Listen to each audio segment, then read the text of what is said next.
चलिए सबसे पहले क्रैश कोर्स का स्टूडेंट, मेरा रेडॉक्स रिएक्शन में आगे का लेक्चर में एक मैं पढ़ाया हूँ एन फैक्टर। तो एन फैक्टर देख लीजिएगा एक बार। इक्विवेलेंट वेट इक्वल टू होता है molecular weight divided by N factor, correct. और एक फार्मूला तो ये हो गया। और कैसे हम लोग नंबर ऑफ मोल लिखते हैं, तो number of mole equal to generally हम लोग अगर मॉलिक्यूल के फॉर्म में रहता है तो मास बाय मॉलिक्यूलर वेट लिखते हैं, और अगर एटम एलिमेंट के फॉर्म में रहता है तो मास बाय एटॉमिक वेट लिखते हैं। In similar fashion number of equivalent equal to होता है mass by equivalent weight. Equivalent weight कैसे निकालेंगे? एन फैक्टर से डिवाइड करके, करेक्ट। मैं बीच बीच में गाइड करता रहूँगा, डोंट वरी। तो इक्वेशन सेकेंड को थर्ड से अगर डिवाइड कर देते हैं एवरीवन, तो क्या मिल जाएगा?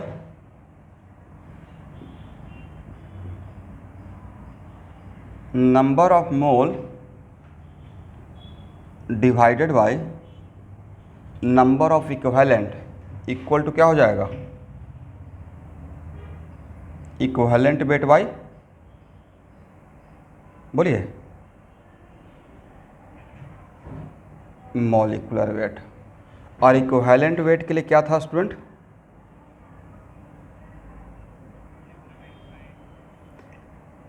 Molecular weight by N factor और डिवाइडेड बाय मॉलिक्यूलर वेट। तो एक कैंसिल हो जाएगा, तो number of moles equal to क्या बच गया? Number of moles equal to, बोलिए, तो number of equivalent equal to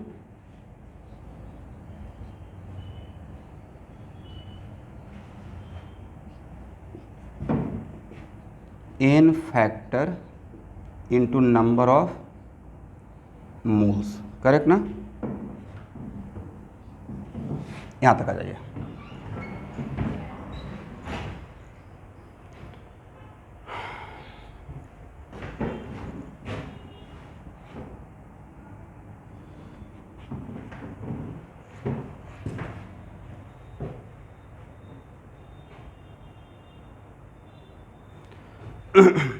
ये समझ में आ गया? एन फैक्टर मेरे ऊपर छोड़ दीजिए, जहाँ जहाँ पे एन फैक्टर यूज होगा वहाँ पे मैं काम कर लूँगा।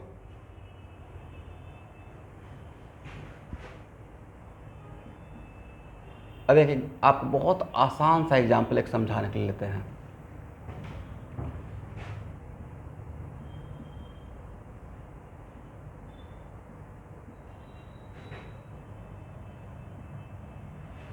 देखिए, तो ये बैलेंस इक्वेशन है ना।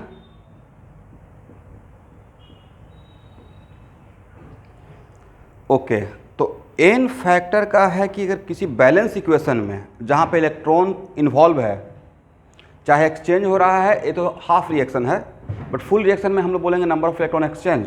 तो किसी बैलेंस इक्वेशन में it is very important to note that अगर आपका इक्वेशन बैलेंस है तो उसके 1 मोल के लिए जितना नंबर ऑफ इलेक्ट्रॉन इन्वॉल्व होता है उसी को अभी मोटा मोटी एन फैक्टर मान लीजिए। तो इसका कोफिशिएंट कितना है? 1।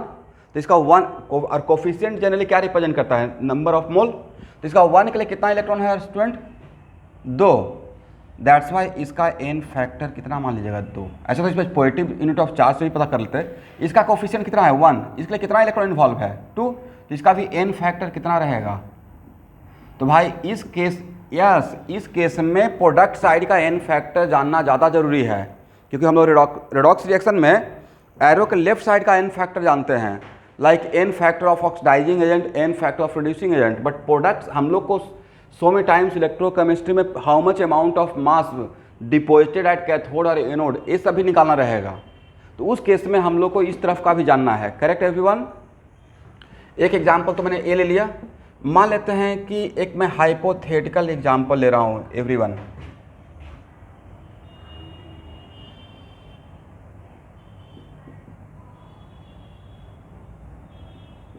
एक कोई बैलेंस इक्वेशन है, ठीक है, बैलेंस इक्वेशन। और किसी बैलेंस इक्वेशन में आप किसी एक का भी अगर एन फैक्टर जानते हैं, फॉर एग्जांपल सर ए का एन फैक्टर पता है, तो ए का अगर एन फैक्टर पता है तो इसके हेल्प से हम लोग इस बैलेंस इक्वेशन का हर एलिमेंट और केमिकल सब्सटेंस का एन फैक्टर बता सकते हैं। तो सर कैसे? तो यहाँ देखिए कोफिशिएंट क्या है, 2 मिनट रिवाइज कर लेते हैं। कोफिशिएंट है 2, 4, 6 एंड 10, राइट। और कोफिशिएंट रिप्रेजेंट क्या करता है सर? रिएक्शन होने का तरीका अकॉर्डिंग टू मोल, करेक्ट। तो मान लेते हैं कि ए का एन फैक्टर, मैंने आपको बता दिया कि इसका एन फैक्टर है 5 ए का, तो कोफिशिएंट इंटू एन फैक्टर कितना हो गया 10। और कोफिशिएंट इंटू एन फैक्टर आपको नहीं लगता है कि coefficient into n factor in number of equivalent बन जाएगा इस कॉन्सेप्ट से? और लॉ ऑफ केमिकल इक्विवेलेंस क्या है? लॉ ऑफ केमिकल इक्विवेलेंस है कि one equivalent of A always react with one equivalent of B and produce one equivalent of C and one equivalent of D. Mole में ऐसा नहीं होता, मोल अपना coefficient के अकॉर्डिंग रिएक्ट करता है मोल के मेथड में, but law of chemical equivalence में वन इक्विवेलेंट से वन इक्विवेलेंट ही रिएक्ट करेगा और वन इक्विवेलेंट ही इच प्रोडक्ट का बनेगा, करेक्ट। 1 1 1 1 1, इसका अगर 4 इक्विवेलेंट का कंज्यूम हुआ है तो इसका भी 4 ही होना पड़ेगा और इसका 4 ही इक्विवेलेंट प्रोड्यूस होगा, इसका भी 4 होगा, करेक्ट ना। This is called law of chemical equivalence, right. तो मान लेते हैं कि इसका 10 है तो इसका भी तो 10 होना पड़ेगा, number of equivalent according to law of chemical equivalence. तो अब इसमें 4 में ये कोफिशिएंट है, 4 में कितना से मल्टीप्लाई करें कि 10 हो जाए? तो सर 4 में 5/2 से मल्टीप्लाई करेंगे, राइट। तो यही 5/2 इसका एन फैक्टर रहेगा, समझ गए। तो मैं आपको तरीका सिखा रहा हूँ, किसी भी इक्वेशन में अगर बैलेंस है और किसी एक का भी पता रहेगा तो सबका हम लोग निकाल लेंगे। यहाँ पे कितना से मल्टीप्लाई करें कि 10 हो जाए? तो सर 10/6 से मल्टीप्लाई कर लीजिएगा, राइट, 10 हो जाएगा। इसमें कितना से मल्टीप्लाई करें? 1 से मल्टीप्लाई कर लीजिए। तो 10/6 किसका एन फैक्टर हो गया? सी का। 1 किसका एन फैक्टर होगा? डी का। 2.5 किसका एन फैक्टर हो गया? बी का। Is it right? तो अब किसी भी बैलेंस इक्वेशन में आप एन फैक्टर निकाल पाएंगे? ठीक है।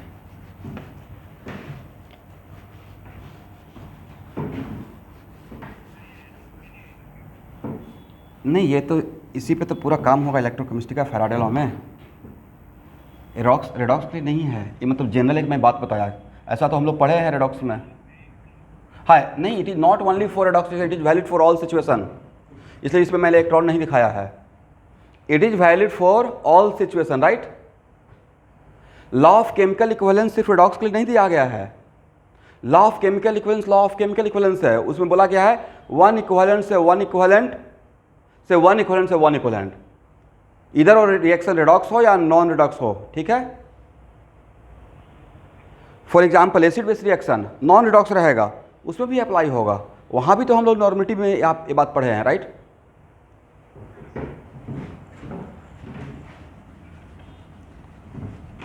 ये दूसरी बात है कि इलेक्ट्रोलिसिस में आपको रेडॉक्स ही देखना पड़ेगा, बट समटाइम्स रेडॉक्स नहीं भी तो हो सकता है, हाफ रिएक्शन भी तो हो सकता है, आधा रेडॉक्स, राइट।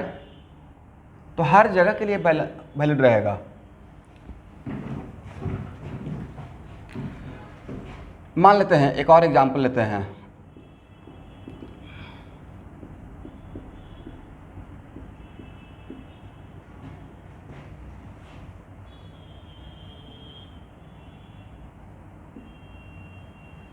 देखिए, अब तब आपसे ए मैं बोल दिया कि मेरा बैलेंस है, ठीक है एवरीवन।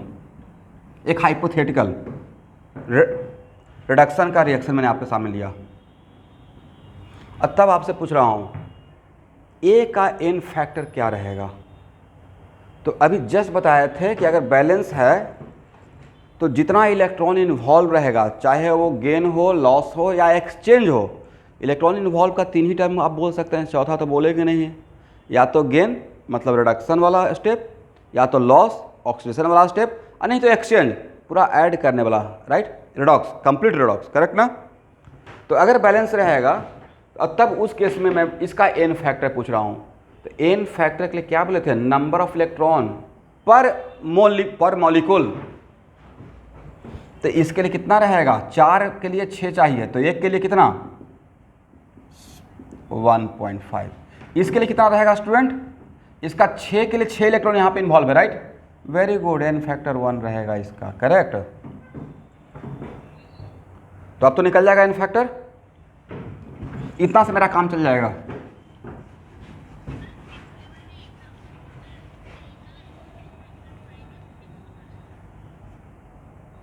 मैं मान लिया हाइपोथेटिकल एग्जांपल लिया था, लेट अस सपोज अगर ए का पता हो तो उसके हेल्प से बाकी का निकाल सकते हैं, इसलिए मैंने ए का कुछ मान लिया था खुद के मर्जी से, आपको सिखाने के लिए। पूछने के बाद हाँ ना बोलना है, मैं जब बोलता हूँ उसके बाद चुप रहता हूँ, उसका मतलब आप रिप्लाई कर रहे हैं। समझ में आ गया।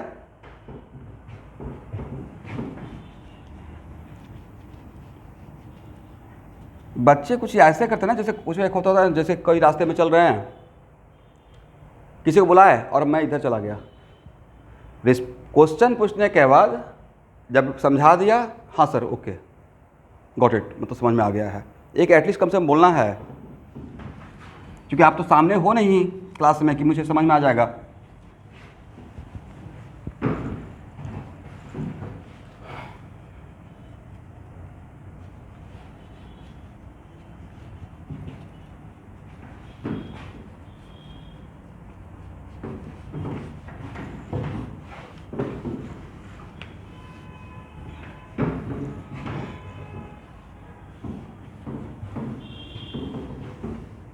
मोटा मोटी क्रैश कोर्स में फिजिक्स का डेली 2 क्लास लगा दूंगा और कंटिन्यू 10 डेज वेव का क्लास लगा दूंगा, ताकि वेव ख़त्म हो जाए साथ साथ, ठीक है।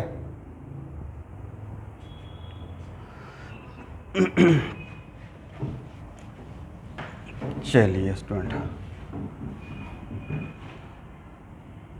यहाँ देखिएगा, इक्विवेलेंट वेट का फॉर्मूला एक जस्ट हम लोग देखे थे, मॉलिक्यूलर वेट और divided by N factor, correct. तो ऐसा लगता है कि मॉलिक्यूलर वेट का मतलब 1 मोल के लिए बात कर रहे हैं।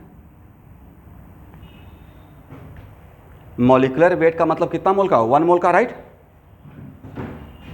यस।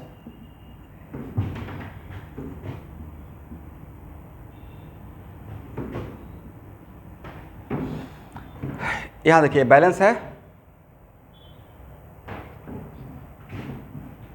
और कॉपर का कोफिशिएंट कितना है, 1। ओके, तो इसके 1 एटम के लिए कितना इलेक्ट्रॉन इन्वॉल्व है, 2। तो इसका 1 मोल ऑफ कॉपर के लिए कितना इलेक्ट्रॉन इन्वॉल्व रहेगा,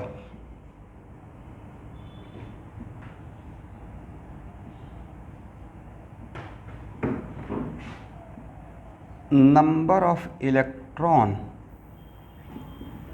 involve equal to 2 mole, correct, very good. यहां तक समझ में आ गया। और इसका अगर, it is very important to note that, इसका अगर 1 मोल कॉपर के लिए 2 मोल ऑफ इलेक्ट्रॉन, ये समझ में आ गया। तो इसका मतलब इसका, और 1 मोल के लिए मोलर मास ना, तो इसका एटॉमिक वेट कितना है, कॉपर है तो इसका एटॉमिक वेट 63.5 होता है, कितना होता है, वेरी गुड, 63.5। तो 63.5 ग्राम ऑफ कॉपर के लिए be required 2 mole of electron, correct. अब भाई ये जो 2 मोल इलेक्ट्रॉन है वही तो सर्किट में नजर आएगा, करेक्ट, वही तो सर्किट को कंप्लीट करेगा। यहाँ पे 2 मोल जो इलेक्ट्रॉन इन्वॉल्व रहेगा वो सर्किट के अंदर का इलेक्ट्रॉन रहेगा जो गेन करेगा, राइट, कहीं से आएगा। कहाँ से आएगा? जो इलेक्ट्रिसिटी का फ्लो हो रहा है। Correct everyone? इसका मतलब आपसे अगर इस एग्जाम्पल में पूछा जाएगा कि फॉर 63.5 ग्राम ऑफ कॉपर, मतलब बिना फैराडे लॉ को हम लोग समझ लेते हैं इस चीज़ को, बाद में फैराडे लॉ पढ़ लेंगे तो बहुत आसान लगेगा। तो for 63.5 gram of copper we require 2 mole of electricity, right? 2 mole of electron, correct ना? तो for 2 mole of electron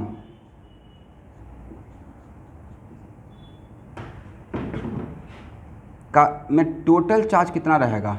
total charge तो सर 2 × 96500 कर दीजिए, करेक्ट ना? इतना कूलम, और इतना को पता है ना 1 फैराडे बोलते हैं। 96500 कूलम इक्वल टू 1 फैराडे, मतलब sir 2 Faraday charge, right? 2 Faraday coulomb को हम लोग 2 फैराडे ऑफ इलेक्ट्रिसिटी भी कभी कभी बोल देते हैं। इसका मतलब है कि 63.5 ग्राम ऑफ कॉपर के लिए you required how much? 2 faraday of electricity. मतलब 2 फैराडे ऑफ इलेक्ट्रिसिटी का उस सर्किट में फ्लो होगा तो मुझे 63.5 ग्राम ऑफ कॉपर मिलेगा।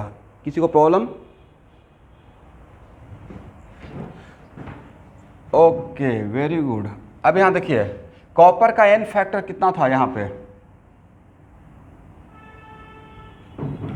2, राइट? और उसका मास कितना ले रहे हैं? 63.5, राइट? तो यहाँ पे कॉपर का इक्विवेलेंट वेट कितना है student? Sir 63.5/2, right? 63.5/2 molar mass by n factor, molar mass by n factor. Molar mass कम मॉलिक्यूल का भी हो सकता है और एटम का, एलिमेंट का भी हो सकता है। तो यहाँ पे एटॉमिक फॉर्म में है तो 63.5/2, और हम लोग कितना मास के लिए आप यहाँ पे जिक्र कर रहे हैं? 63.5 ग्राम ऑफ कॉपर के लिए we required 2 faraday of electricity. तो how many number of equivalent of copper, जिसके लिए आपको समझाना स्टार्ट कर दिया। तो सर नंबर ऑफ इक्विवेलेंट के लिए तो आप यही बताए हैं, मास बाई अभी के लिए इक्विवेलेंट वेट। मास कितना है? 63.5 ग्राम पर मैं काम कर रहा हूँ, और इक्विवेलेंट वेट कितना था? 63.5/2। एक कैंसिल होकर कितना होगा? 2, राइट? अब सबसे इंटरेस्टिंग कोरिलेशन हम लोग को ये मिला कि सर 2 इक्विवेलेंट हम लोग को मिला है, नंबर ऑफ इक्विवेलेंट कॉपर का 2 मिला है, और उसके लिए 2 फैराडे खर्च हुआ है। तो नहीं कहते बिल्कुल सेट कर गया, 2 इक्विवेलेंट के लिए 2 फैराडे। यूनिटरी मेथड, 2 इक्विवेलेंट के लिए 2 फैराडे, तो 1 इक्विवेलेंट के लिए 1 फैराडे, करेक्ट? तो 10 इक्विवेलेंट अगर चाहिए तो कितना फैराडे ऑफ इलेक्ट्रिसिटी देना पड़ेगा? 10 फैराडे देना पड़ेगा। Is it right? इसका मतलब यहाँ से मैं एक्चुअल में प्रूफ करने की कोशिश किया था। मैं ये नहीं बोल रहा हूँ कि फैराडे इक्विवेलेंट बन जाएगा। फैराडे भाई चार्ज है, इक्विवेलेंट कुछ और है। बट ये तो बोल सकते हैं ना यहाँ से 2 फैराडे इक्विवेलेंट टू 2 इक्विवेलेंट। इसका मतलब आज के बाद 1 फैराडे ऑफ इलेक्ट्रिसिटी से कितना नंबर ऑफ इक्विवेलेंट मिलेगा? 1 इक्विवेलेंट मिलेगा। Is it right?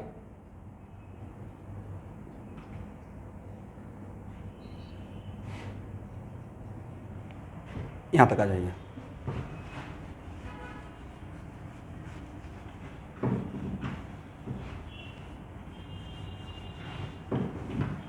तो क्या यहां से बोल सकते हैं number of equivalent? Sir number of equivalent कहाँ पे? तो अच्छा बताइए, अगर 2 फैराडे इलेक्ट्रिसिटी चार्ज कैथोड पे आया तो सर उतना ही चार्ज एनोड पे भी रहेगा। सर्किट कंप्लीट है, राइट? आप किसी सर्किट में, it is very important to note that, किसी सर्किट में अगर करंट का फ्लो हो रहा है और मैं बोलूँगा सेम एलिमेंट है, जंक्शन नहीं है कहीं पे बीच में, और मैं बोलूँगा टी टाइम में यहाँ से कितना चार्ज गया, अब बी टी टाइम में बी से कितना चार्ज गया, तो आपका आंसर यही रहेगा ना सर, सेम रहेगा, राइट? इस वायर में इस पॉइंट से सेम टाइम में अगर करंट का वैल्यू आई है तो यहाँ पे डिफरेंट चार्ज रहेगा, यहाँ पे डिफरेंट चार्ज रहेगा, सेम चार्ज रहेगा, सेम चार्ज रहेगा।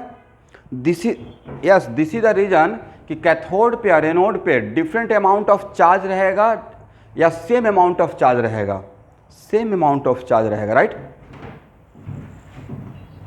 इसका मतलब है कि हम लोग number of equivalent at cathode must be equal to number of equivalent, अभी बिना लॉ पढ़े हुए काम कर रहा हूँ, एट एनोड। जस्ट हम लोग यहाँ से जो एनालाइज किए वहाँ से इसको कंक्लूजन कर रहे हैं, equal to number of equivalent number of Faraday. Correct everyone?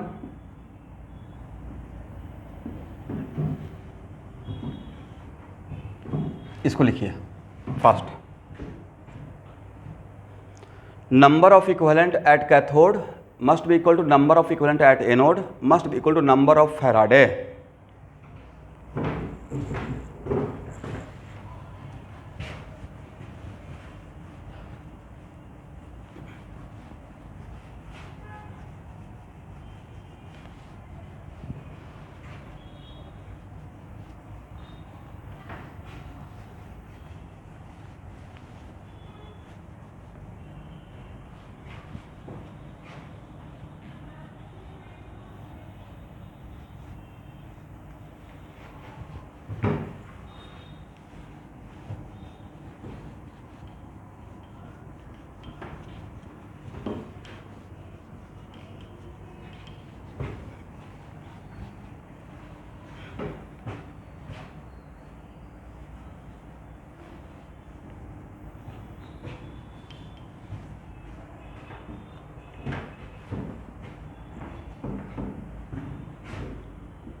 लिखिए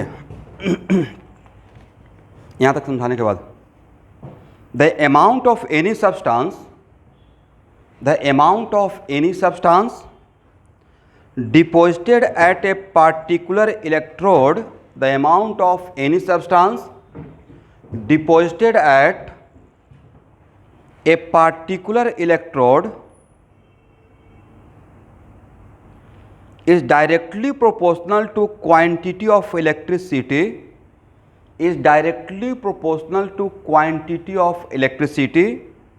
passing through the cell,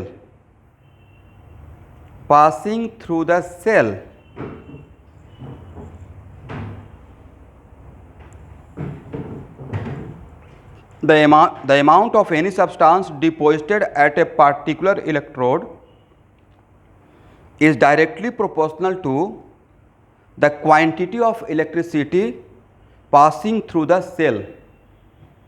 मतलब किसी भी इलेक्ट्रोड पे, चाहे कैथोड पे या एनोड पे, जितना अमाउंट मास डिपॉजिट होगा या वहाँ से रिलीज होगा, डायरेक्टली प्रोपोर्शनल क्या रहेगा? Quantity of electricity, right. इसका मतलब है W directly proportional to what? Q, is it right?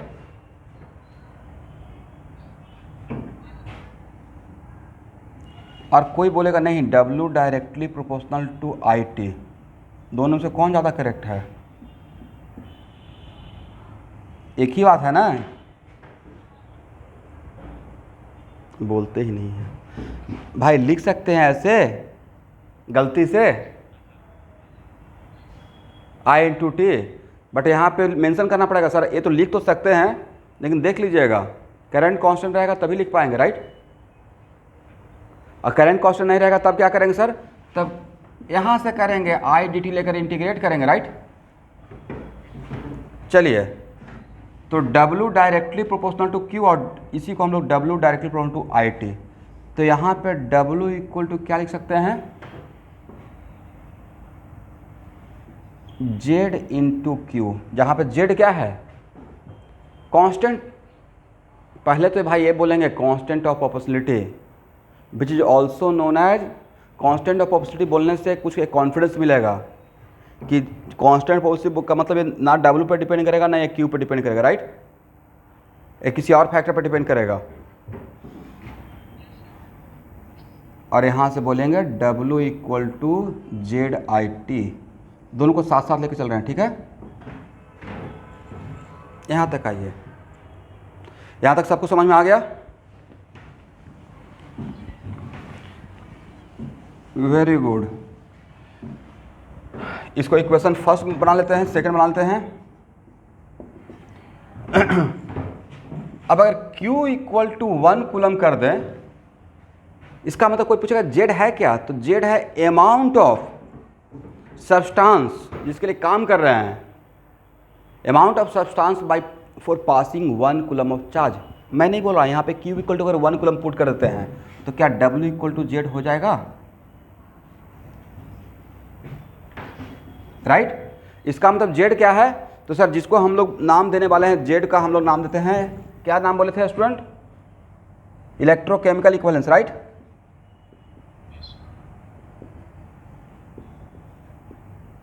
Equivalence, right. तो एक्चुअली इलेक्ट्रोकेमिकल इक्विवेलेंस क्या है, तो इलेक्ट्रोकेमिकल इक्विवेलेंस है जिस सब्सटेंस के लिए आप काम कर रहे हैं उसका 1 कूलम इलेक्ट्रिसिटी पास करने के बाद, या तो जो भी कैथोड एनोड पे डिपॉजिट या रिलीज जो भी हो रहा है उसका अमाउंट है, राइट। बिकॉज जब हम लोग 1 कूलम पुट करते हैं तो W इक्वल टू क्या हो गया, Z हो गया। इसका मतलब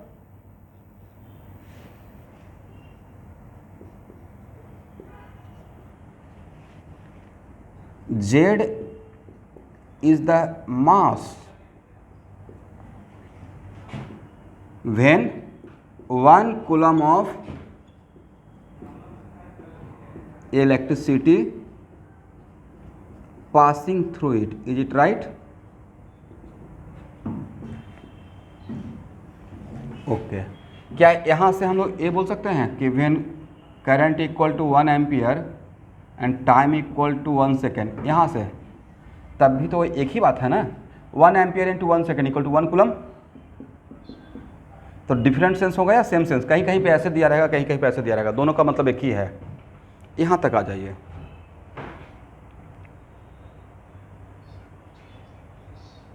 Z is the mass, Z is the mass when 1 coulomb of electricity passing through it. 1 coulomb ही तो माने हैं। Z is the mass when 1 coulomb of electricity passing through it.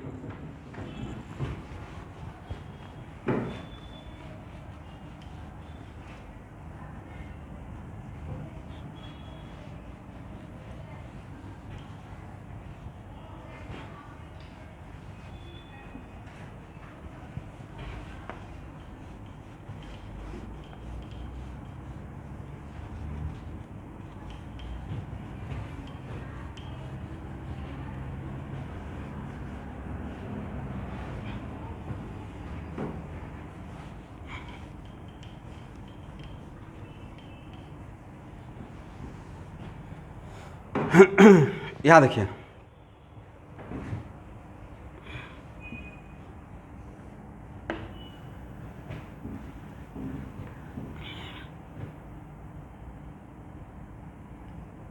बोलिए 1 Faraday, since 1 Faraday gives how many equivalent? ये तो अभी जब पढ़े थे ना, 1 फैराडे गिव्स 1 इक्विवेलेंट। तो क्या बोल सकते हैं इस यहाँ से 1 फैराडे गिव्स, और 1 फैराडे के बदले आप क्या लिख सकते हैं 96500 कूलम इसके बदले, और 1 इक्विवेलेंट के बदले क्या लिख सकते हैं इतना मास। 1 इक्विवेलेंट में कितना मास रहेगा, इक्विवेलेंट वेट के बराबर रहेगा, right. 1 equivalent having how much amount of mass? Sir, it is equal to equivalent weight, is it right? कोई पूछेगा 1 मोल में कितना मास, सर मोलर मास।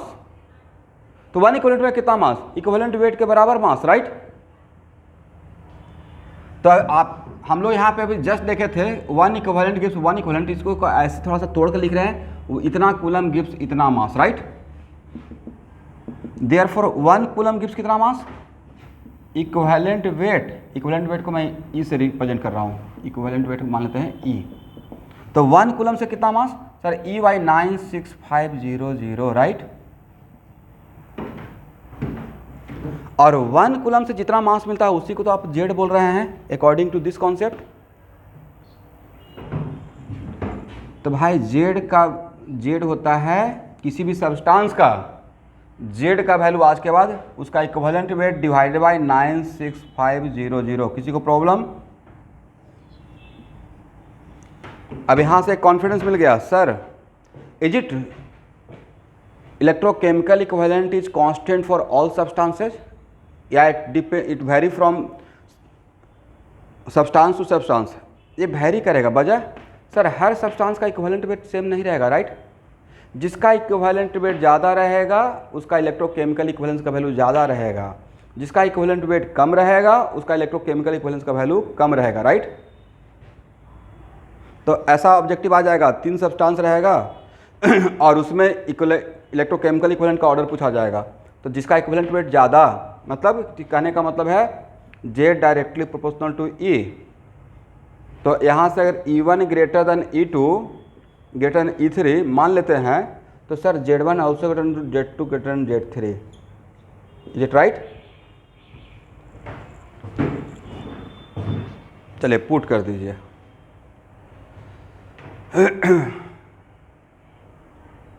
अरे हो जाएगा तो बोलिएगा। ठीक है।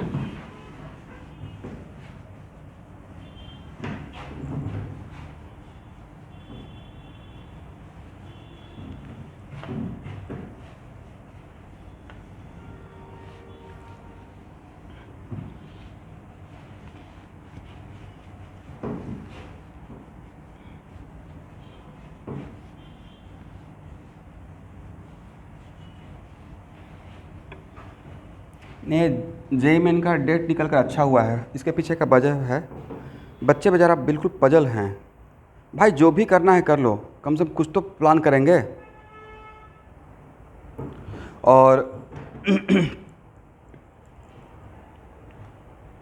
कल मेरे फेसबुक पे एक फ्रेंड रिक्वेस्ट आया था, मेरा एकदम पहला बैच का 2010 का है। मैं एक दो बार स्टोरी सुनाया भी होगा। मेरा एक बहुत अच्छा स्टूडेंट संजीव कुमार पंडित, मैं उसको भाई देखा तो पहचान ही नहीं पाया। जिस तरीके मैं तो 10 साल पहले वाला मेरे माइंड में डायग्राम था, फिगर था। उसके बाद फ़ोन पे सिर्फ बात होती थी। मतलब यू कांट बिलीव कि मतलब लाइफ स्टाइल कैसे चेंज हो गया है। He is very good student but unfortunately किसी कारण से AC से में पढ़ना पड़ा, केमिकल इंजीनियरिंग, और belong from very poor background. मतलब फादर सब्जी वगैरह का दुकान लगाते थे या मतलब थोड़ा सा मेंटली डिस्टर्ब भी थे। बट उस चीज़ को झेलते हुए, और जज्बा देखिए, विल पावर, और वहाँ जाकर भी बहुत अच्छा पढ़ाई किए। डायरेक्ट इंडियन ऑयल में जॉब लगा। पहले तो दुलियाजान, फिर अब शायद ट्रांसफ़र होकर गुवाहाटी आ गए हैं। मतलब एकदम मैं पहचान नहीं पाया जिसको, मतलब तैयारी के टाइम पे तो लोग मेहनत करते करते ऐसे हो जाता है ना। अभी देख रहा हूँ एकदम बिल्कुल अलग, मतलब पहचान ही नहीं पा रहा हूँ।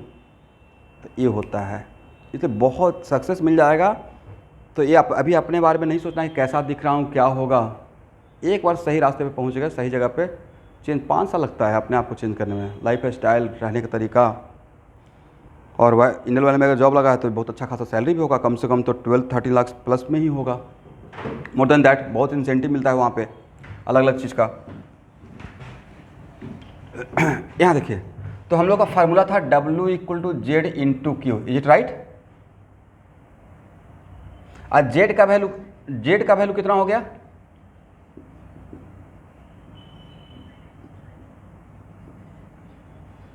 Yes, very good. और यही है क्या? फैराडे का फर्स्ट लॉ, राइट?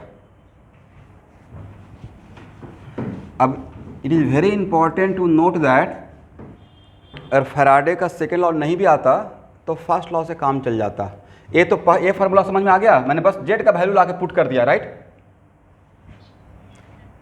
अब भाई इस फार्मूला को आप ऐसे लिख सकते हो, हाँ या ना? और ए क्या है sir, mass by equivalent weight, right, mass by equivalent weight.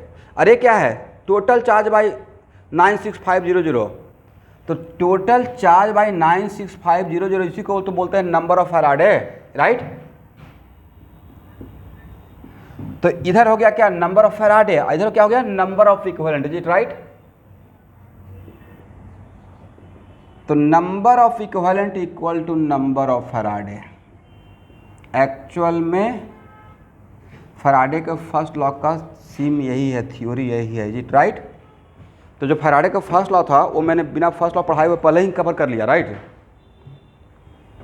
तो आज कोई पूछेगा फैराडे का फर्स्ट लॉ से क्या मिलता है, तो sir number of equivalent equal to number of Faraday.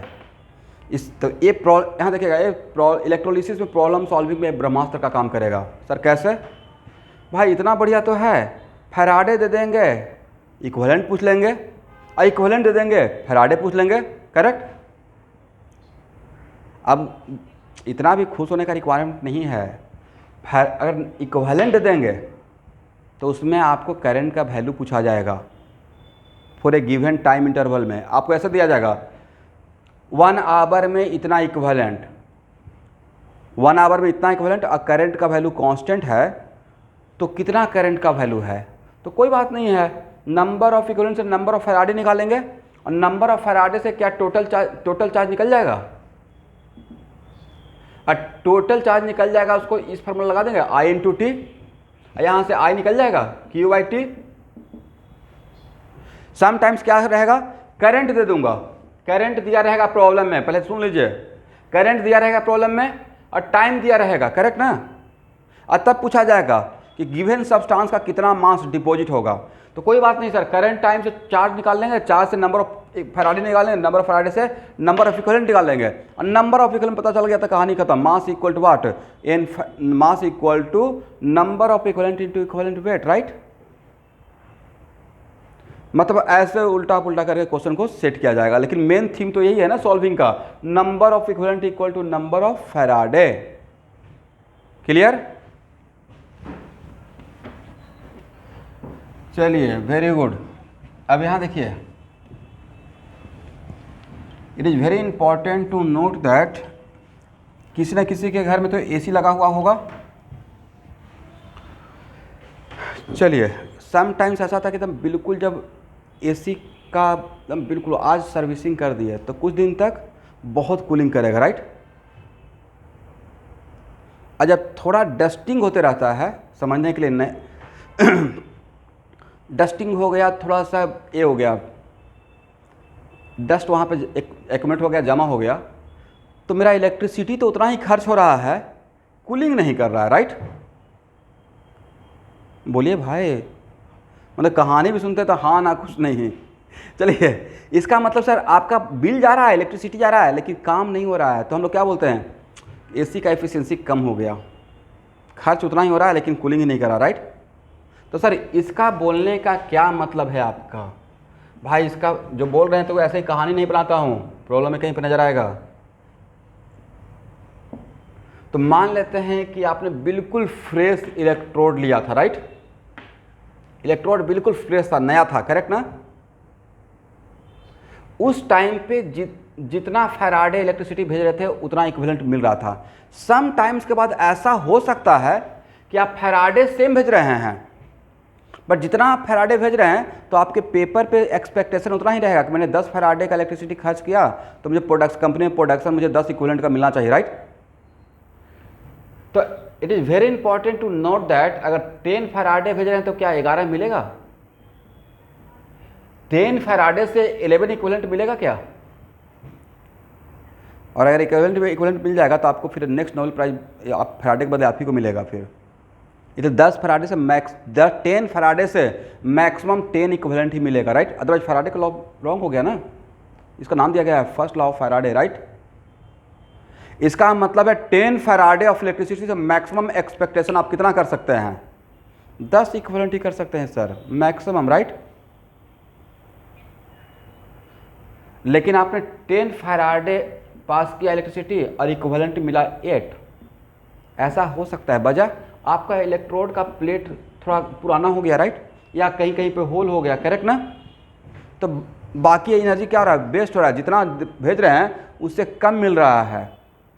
तब आपसे पूछा जाएगा what is the efficiency of electrode, इस इलेक्ट्रोड का इफिशियंसी कितना रह गया, तो क्या बोलेंगे, नंबर ऑफ इक्विवेलेंट एक्सपेरिमेंटल, समझ रहे हैं बातों को, मैंने क्या बोला, नंबर ऑफ इक्विवेलेंट एक्सपेरिमेंटल जो आपको मिला एक्चुअली में, और divided by number of equivalent expected, right,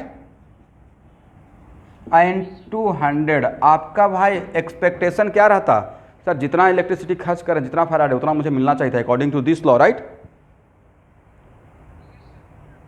लेकिन due to some reason circuit पुराना हो गया, रस्टिंग हो गया, कहीं कहीं पे पोर होल हो गया, या हो सकता है कि आप कमाल का काम कर दिए हैं, इलेक्ट्रोड पूरा इलेक्ट्रोड में से हो सकता है इलेक्ट्रोड को पानी में सोल्यूशन में डुबाए ही नहीं सही से, करेक्ट, थोड़ा सा डुबाए हुए हैं, बाकी ऐसे छोड़ दिए हैं, तो उस बहुत सारा सम रीजन की वजह से आपका ऐसा हो सकता है जो एक्सपेक्टेड था उससे कम मिलेगा, ज़्यादा तो मिलेगा नहीं।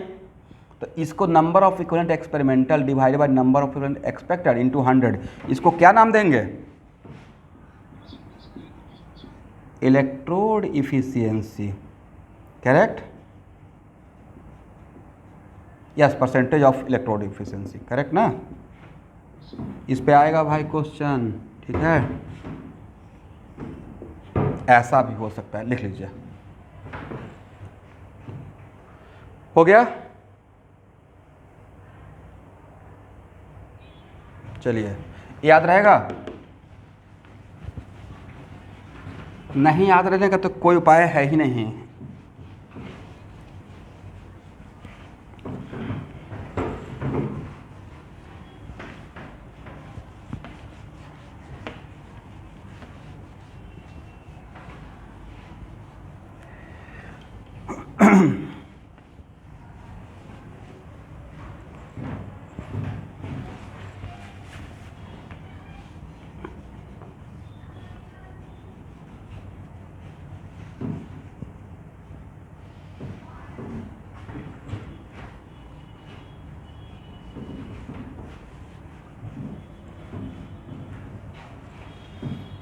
चलिए, इलेक्ट्रिसिटी का चैप्टर में सीरीज कम्बिनेशन का मतलब क्या होता है स्टूडेंट, कोई बोलेगा how can you differentiate this is the combination in parallel and this is the combination in series, और potential difference between two given point across resistor,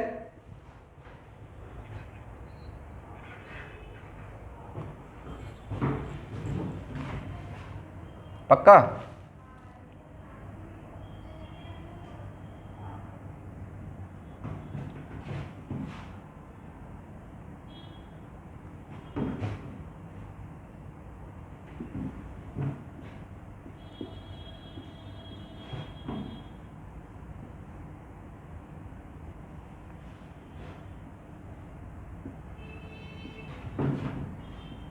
एक बहुत फेमस लॉ है नहीं, Ohm's law, VA minus VB, अरे तो पता है ना करंट का फ्लो हायर पोटेंशियल से लोअर पोटेंशियल की तरफ होता है, तो VA minus VB equal to IR1, right, बोलिए भाई आप VB माइनस VC क्या बोलेगा सर, यहाँ पे भी तो करंट सेम ही रहेगा IR2, और अगर R1 इक्वल टू R2 कर दें देन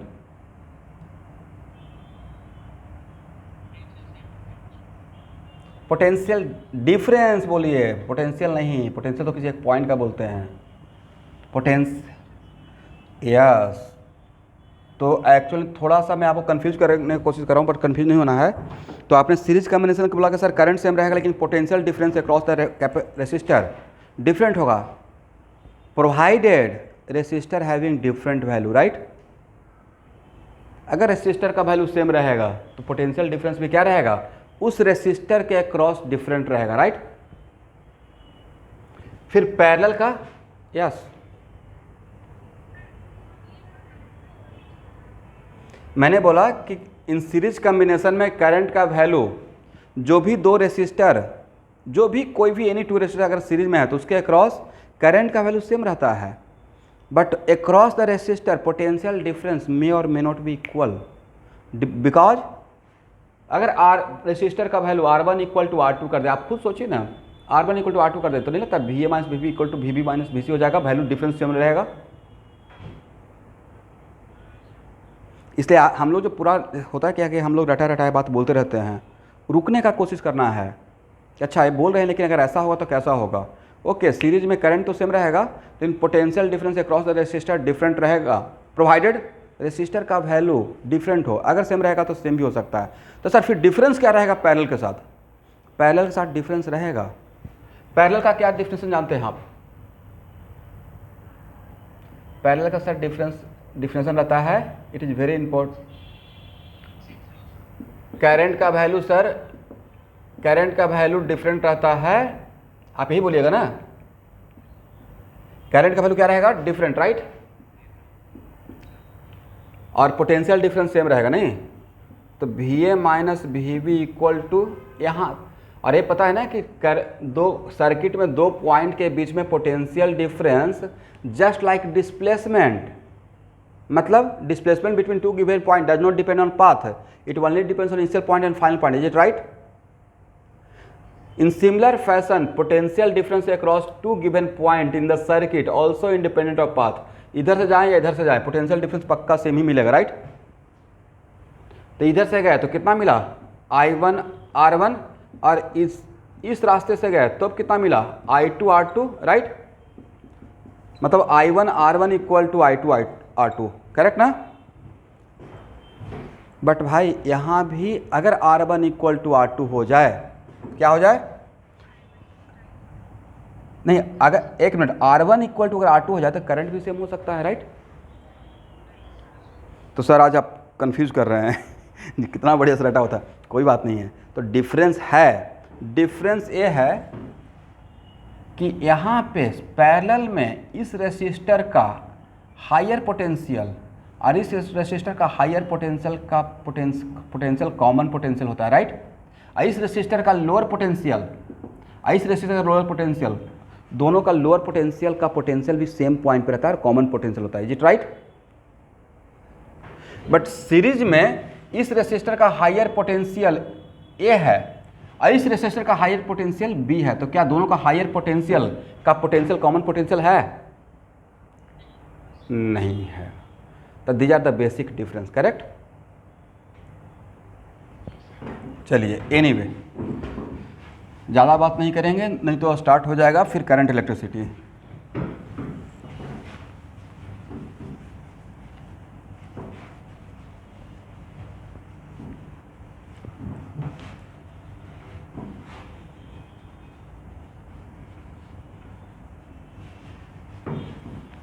ओके,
मैं दो सेल लिया स्टूडेंट, हाउ मेनी सेल?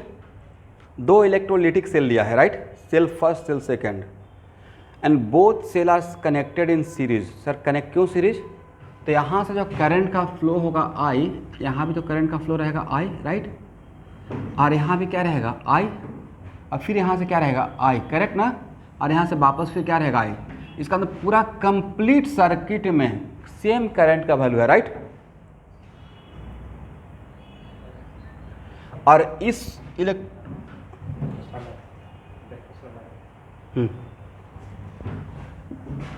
और इस सेल में ये है हायर पोटेंशियल और ये है लोअर पोटेंशियल, बट इस सेल के लिए जो इसका लोअर पोटेंशियल वही रहेगा क्या, हायर पोटेंशियल, और ये क्या रहेगा, लोअर पोटेंशियल। तो इलेक्ट्रोलिटिक सेल में अगर करंट का वैल्यू को सेम कर देते हैं तो उस टाइम पे हम लोग मोटा मोटी बोल सकते हैं इस सिचुएशन को इस तरीके से कि both cell are connected in series, both cell are connected in parallel या both cell are connected in series, both cell are connected in series. Current same है बट यहाँ पे इसका हायर पोटेंशियल, इस सेल का हायर पोटेंशियल कोई और point है, इस सेल का हायर पोटेंशियल कोई और पॉइंट है, राइट। दोनों का हायर पोटेंशियल कॉमन पोटेंशियल नहीं है, इसलिए पैरेलल नहीं है, करेक्ट ना। बट अब ओके, अब ये बताइए कि यहाँ पे टी टाइम मतलब टोटल टाइम इज टी, तो टी टाइम में क्यू कितना रहेगा, आई इंटू टी। तो यहाँ पे चार्ज कितना पास करेगा सर, क्यू। तो यहाँ पे कितना पास करेगा स्टूडेंट, सेम क्यू। यहाँ पे कितना पास करेगा, क्यू। और यहाँ पे कितना पास करेगा सर, क्यू ही पास करेगा, राइट। ओके, तो अमाउंट ऑफ इलेक्ट्रिसिटी सेम रहेगा, तो आइडियली जितना फैराडे यहाँ पे रहे पास करेगा उतना ही फैराडे यहाँ पे पास करेगा, उतना ही फैराडे यहाँ पे पास करेगा, उतना ही फैराडे यहाँ पास करेगा। इसका मतलब है कि जितना नंबर ऑफ इक्विवेलेंट यहाँ पे होगा उतना ही नंबर ऑफ इक्विवेलेंट यहाँ पे रहेगा, उतना ही नंबर ऑफ इक्विवेलेंट यहाँ पे रहेगा, और उतना ही नंबर ऑफ इक्विवेलेंट यहाँ पे रहेगा, इज इट राइट। इसका मतलब if two cell are connected in series then number of equivalent at A must be equal to number of equivalent at B must be equal to number of equivalent at C must be equal to number of equivalent at D, is it right? समझ गए? यहाँ तक कोई problem? तो series में अब यहाँ पे होगा क्या कि यहाँ का कुछ इन्फॉर्मेशन दिया रहेगा और यहाँ का पूछा जाएगा, तो कोई बात नहीं है, सब जगह का इक्विवेलेंट सेम है, तो यहाँ पे इक्विवेलेंट सेम है तो यहाँ का भी तो इक्विवेलेंट सेम रहेगा।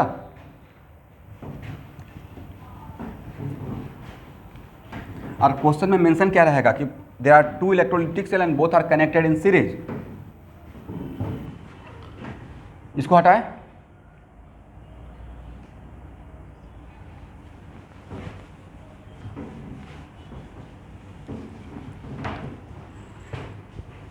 अब लिखिए Faraday second law.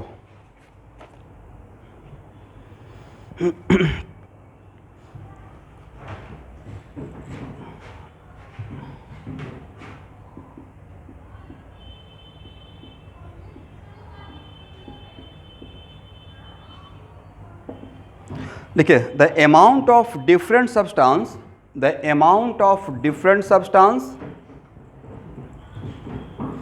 Deposited by the amount of different substance deposited by the, भाई किसी का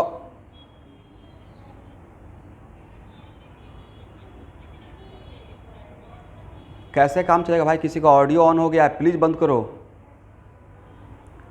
किसके ऑडियो ओपन है भाई, एबीसी वाले ऑडियो बंद कीजिए।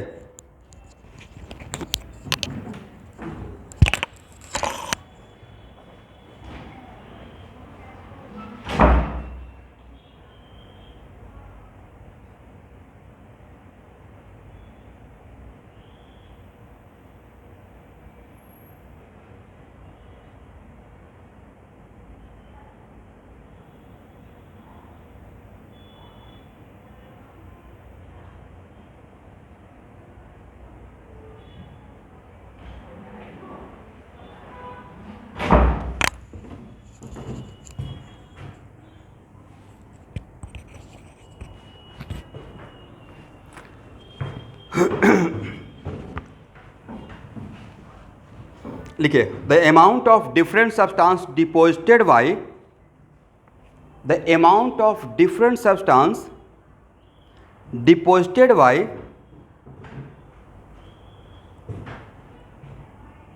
same quantity of electricity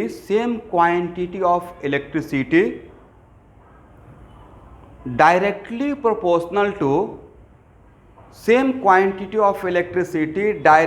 proportional to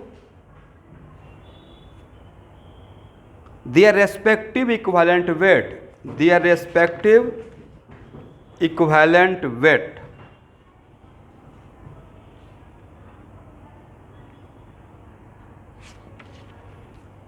Proportional to their respective equivalent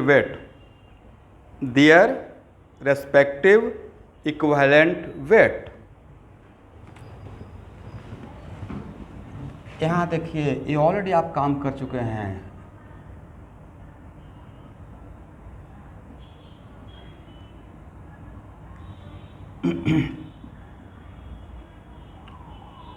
देखिए, तो यही था ना फर्स्ट लॉ। ये फार्मूला किस लॉ से आया? फर्स्ट लॉ से। भाई इसमें अगर मैं बोल दूंगा Q कांस्टेंट, क्या बोल देंगे? Q कांस्टेंट मतलब same quantity of electricity. Q constant बोलने का मतलब क्या है? बोलिए सर। मतलब same quantity of electricity, is it right?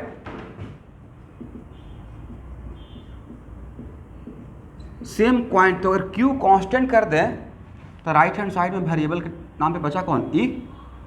तो क्या हम बोल सकते हैं W directly proportional to E। Is clear?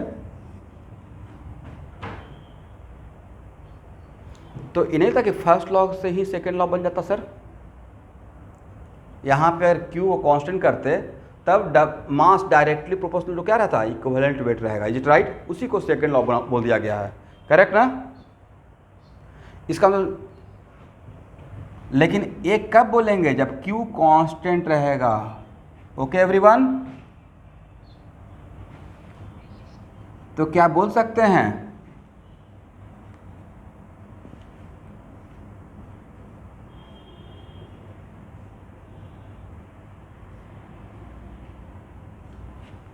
हाँ या ना?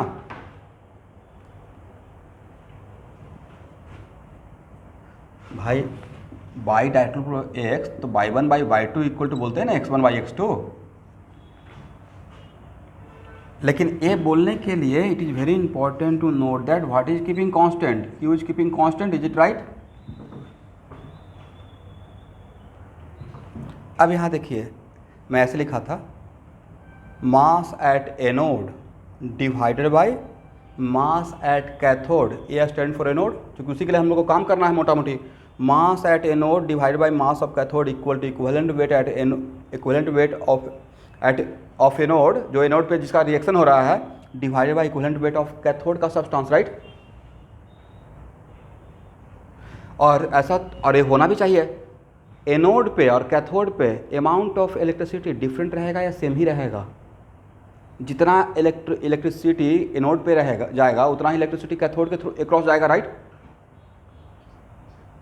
ओके, इसका मतलब है कि एनोड और कैथोड पे मास का जो रेशियो रहेगा वो उसके रेस्पेक्टिव इक्विवेलेंट वेट के रेशियो जैसा रहेगा। जिसका इक्विवेलेंट वेट ज़्यादा रहेगा उसके प्लेट पे मास ज़्यादा डिपॉजिट होगा, जिसका इक्विवेलेंट वेट कम रहेगा उस पर मास कम डिपॉजिट होगा। Is right? और इसी को क्या हम लोग ऐसे लिख सकते हैं एवरीवन? ठीक है ना? रीअरेंज करके। और आपको नहीं था कि आप पहले ही पढ़ चुके, ये क्या है? Number of equivalent. Right? At anode. Correct ना? This is called what? Mass by equivalent weight, number of equivalent. Right?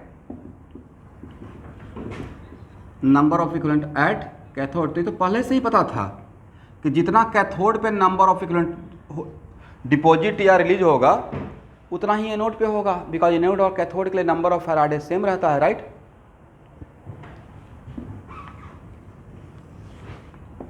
Q is constant. But ये जो मैं बात बोल रहा हूँ वो आइडियली बोल रहा हूँ, आइडियल सिचुएशन। बिल्कुल फ्रेश प्लेट है, ऐसा नहीं कि रस्टिंग हो चुका है, पुराना हो गया है। मतलब आइडियल में जब तक क्वेश्चन में कुछ नहीं बोला जाएगा तब तक आप नॉन आइडियल सोचिएगा या आइडियल सिचुएशन लेकर सॉल्व करेंगे प्रॉब्लम को। आइडियल सिचुएशन लेंगे प्रॉब्लम को सॉल्व करने है। तो प्रॉब्लम सॉल्विंग के थ्योरी इतना ही था, ऐसी इतना ही थ्योरी से हम लोग को काम चलाना पड़ेगा। ठीक है? हो गया? चलिए, सबके पास इलेक्ट्रोकेमिस्ट्री का क्लास असाइनमेंट तो है? ठीक है। इसका सारा प्रॉब्लम क्लास असाइनमेंट का सॉल्व नहीं करना है, बिकॉज अभी के टाइम पे उतना होगा भी नहीं, बट मैक्सिमम क्वेश्चन ले लेंगे जिससे कि आपका मोटा मोटी काम चल जाए।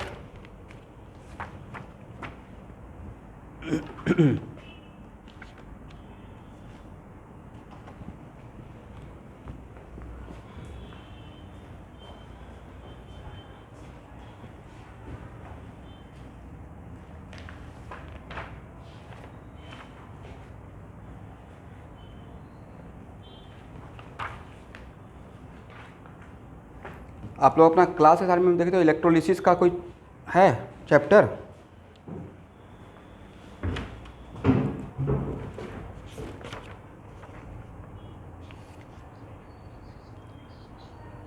हाँ, इलेक्ट्रोलिसिस का एक्सरसाइज 1 से स्टार्ट है, बट इलेक्ट्रोलिसिस का एक्सरसाइज 1 से पहले एक क्वेश्चन बनाइए, उसके बाद स्टार्ट करेंगे।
क्वेश्चन सॉल्व कीजिए सब लोग।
हो गया एवरीवन?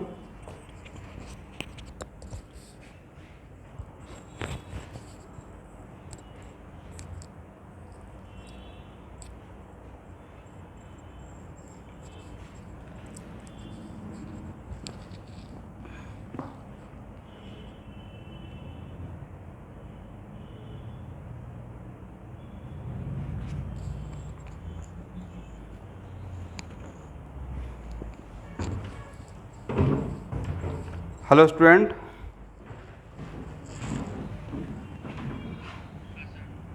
Is it over?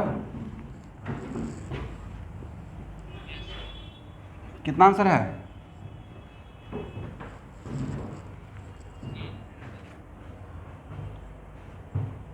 बाकी लोग का? सुरैया ज्वाइन किए हुए हैं, कितना आंसर है?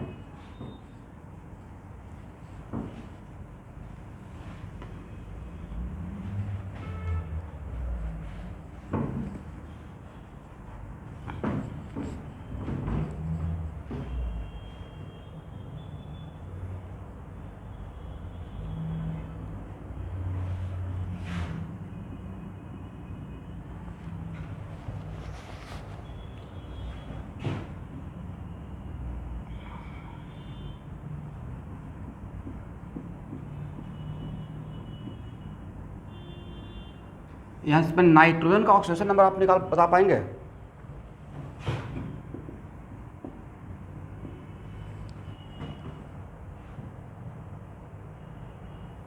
इसमें नाइट्रोजन का ऑक्सीडेशन नंबर कितना होगा?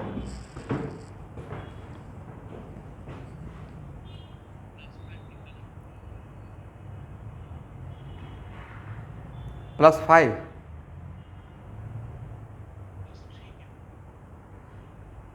मुझे लगता है कि इसमें +5 नहीं रहेगा। एक बार देख लेते हैं, ध्यान से देखिएगा। आपको एक मेथड ऑफ बॉन्ड पढ़ाया था, याद है? तो मेथड ऑफ बॉन्ड के अकॉर्डिंग इसका -2 होना चाहिए, इसका +2 होना चाहिए, राइट? और coordinate bond, if coordinate bond direct, ये मेरा रेडॉक्स रिएक्शन पढ़ाया हुआ है। क्रैश कोर्स के बच्चे याद रखिएगा कि एक मेथड ऑफ बॉन्ड भी रहता है। जैसे सपोज कीजिए कि A डबल बॉन्ड B, अगर डबल बॉन्ड है और B ज़्यादा इलेक्ट्रोनेगेटिव है तो इस पर -2 आता है डबल बॉन्ड की वजह से, और इस पर +2 रहता है। ऐसे शॉर्टकट ट्रिक मानिए।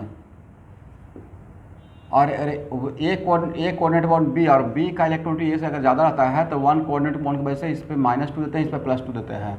इस पर -2, इस पर +2, करेक्ट। बट नाइट्रोजन और कार्बन में नाइट्रोजन ज़्यादा इलेक्ट्रोनेगेटिव है, तो इसका हम लोग, इसके लिए हम लोग काउंट करते हैं -1, इसके लिए +1। तो इस तरीके से काउंट कीजिएगा तो इसका +3 रहेगा। और यहाँ भी अगर मेथड ऑफ बॉन्ड को लेकर चलते हैं तो यहाँ पे +1 +1 तो -1 -1, और यहाँ पे कितना रहेगा? -1 और +1, तो यहाँ पे -3। तो नाइट्रोजन का यहाँ पे ऑक्सीडेशन नंबर रहेगा -3। और सिर्फ किसका ऑक्सीडेशन नंबर चेंज हो रहा है? बाकी का चेंज नहीं हो रहा है, सिर्फ चेंज हो रहा है नाइट्रोजन का। तो यहाँ से यहाँ आना, और ऐसे भी एकदम लेमन थ्योरी भाई अगर उतना नहीं हो पाता है, यहाँ देखिए, ये तो पक्का जानते होंगे कि ऑक्सीजन का जाना reduction, right? Removal of oxygen is reduction, ये जानते हैं ना? और addition of hydrogen is also reduction. इस बात को श्योर है कि यहाँ से यहाँ रिडक्शन हो रहा है, और रिडक्शन में डैम से इलेक्ट्रॉन का गेन होगा, राइट? तो एक्चुअल में यहाँ पे एन फैक्टर निकालने का एक तरीका होता है कि जो रिस्पॉन्सिबल है, इस पूरे मॉलिक्यूल में नाइट्रोजन रिस्पॉन्सिबल था, तो उसके वजह से कितना ऑक्सीडेशन नंबर का चेंज हुआ। तो इसमें यहाँ से यहाँ तक आने में ऑक्सीडेशन नंबर का चेंज कितना हुआ? चेंज होता है फाइनल माइनस इनिशियल। फाइनल कितना है? -3 है, इनिशियल कितना है? 3, तो हो जाएगा -6, राइट? तो इसका मॉडुलस ले लीजिएगा, उतना ही इलेक्ट्रॉन गेन करेगा। तो यहाँ पे 6 इलेक्ट्रॉन गेन किया है, राइट? ऐसे भी कॉमन सेंस की बात है। नाइट्रोजन पे +3 है और अब नाइट्रोजन पे -3 है। भाई +3 को तो पहले 0 किए होंगे और फिर -3 किए होंगे। +3 से पॉजिटिव से नेगेटिव कब बनेगा? जब इलेक्ट्रॉन गेन करेगा। तो इसका मतलब +3 से -3 आने में कितना इलेक्ट्रॉन देना पड़ेगा? 6 इलेक्ट्रॉन। इसका मतलब इसका 1 मोल के लिए 6 इलेक्ट्रॉन इन्वॉल्व हुआ, मतलब इसका एन फैक्टर 6 है, राइट? एन फैक्टर 6 है तो number of equivalent equal to क्या होता है, number of mole into n factor. और नंबर ऑफ कितने मोल के लिए बोला गया था, 1 मोल के लिए ना, तो 1 इंटू 6, तो कितना नंबर ऑफ इक्विवेलेंट आपको मिला है, 6 इक्विवेलेंट, राइट। तो नंबर ऑफ फैराडे भी कितना यूज होगा, number of Faraday equal to also 6, right. ये अब बढ़िया ऑब्जेक्टिव है, आ सकता है। अब आप लोग एक काम कीजिए, अरे सब लोग कल करके आइएगा, नहीं तो 1 minute, let me finish. Electrolysis का एक्सरसाइज 1 का लिखिए, बाद में भूल जाइएगा। जो क्वेश्चन अभी मैं बोल रहा हूँ कि अभी नहीं लेना है, मतलब एक्चुअल में आपको नहीं लेना चाहिए, क्योंकि अभी आपके लिए काम का नहीं रहेगा, क्योंकि एडवांस आपको एडवांस में तो बैठना है नहीं। और जो एडवांस के लिए सोच रहे हैं वो सब बना सकते हैं, बट इन जनरल कल का क्लास में मैं जो डिस्कस करूँगा उसको आप अटेम्प्ट लेकर आएंगे। Question number 1, question number 2, question number 4,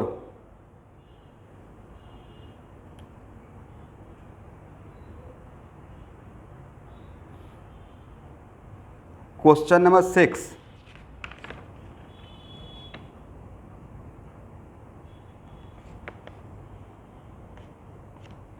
seven भी देख सकते हैं, क्वेश्चन नंबर 7 एंड 8। हाँ बोलिए स्टूडेंट।